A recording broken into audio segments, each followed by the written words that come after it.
survive, real world examples with a script so you're prepared. You're on the elevator in the building that you live in, the doors open, and a really strange looking man gets on and immediately asks if you live there. Reply, nope, just in town visiting a bunch of friends I went to college with.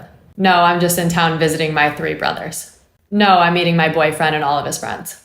You're in an Uber, a taxi, or a Lyft, and the driver looks in the rearview mirror and says, am I taking you home? Nope, you're actually taking me to my brother's house. No, you're actually dropping me off at my boss's house. He's having a business party. No, you're dropping me off at my uncle's house. He's actually a former Marine. You're sitting in a coffee shop trying to get some work done, and a really creepy guy comes over to you and says, what's a girl like you doing here all alone? You can say, I'm waiting on my boyfriend. He'll be here any second. I'm actually not alone. My boyfriend works here. Just leaving. My dad and 2 brothers are picking me up. Now let's say you're on a work trip, you're solo, and you decide to go have a drink in a bar. You're approached by a really strange man and he says, does anybody know that you're here? You use the same lie. Yes, my boyfriend. He's the bartender. Or you can say bouncer, depending on where you are. Remember that somebody with nefarious intentions is looking for an easy target, so don't be one. And I know some of you will say that no is a complete sentence or be rude, but let me tell you something that's very important.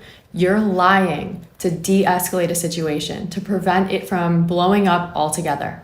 And the reason that I always plug in a male figure is because that is intimidating to them. Now, should it be this way?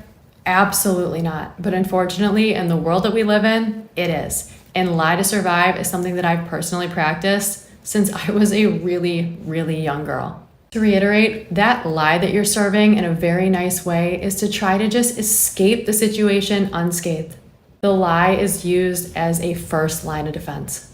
The lie is meant to get you out of a situation safely. Now, with that said, if the lie doesn't work, if the creeper doesn't leave you alone, you need to get help. That's when you go to the next step. I always talk about layers of defense. So if your cover's blown and that person knows that you lied, you don't care anymore. Now you're in a situation where you do whatever you have to do to be safe.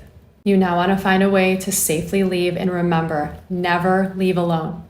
Go up to the bartender, ask somebody that works there to walk you to your car, call your dad, call your guy friends, call your boyfriend if you have one. Don't leave alone. Remember that I teach lie to survive because there's actually a psychology behind lying. Being nice and lying does not mean that you're not being assertive and confident. Remember that you can do both. Key lies to remember. You're never alone. You're always expecting somebody. You don't live alone, even if you do. Lie to survive can apply to so many different situations in life. I have a degree in criminology and psychology, and I share daily safety tips.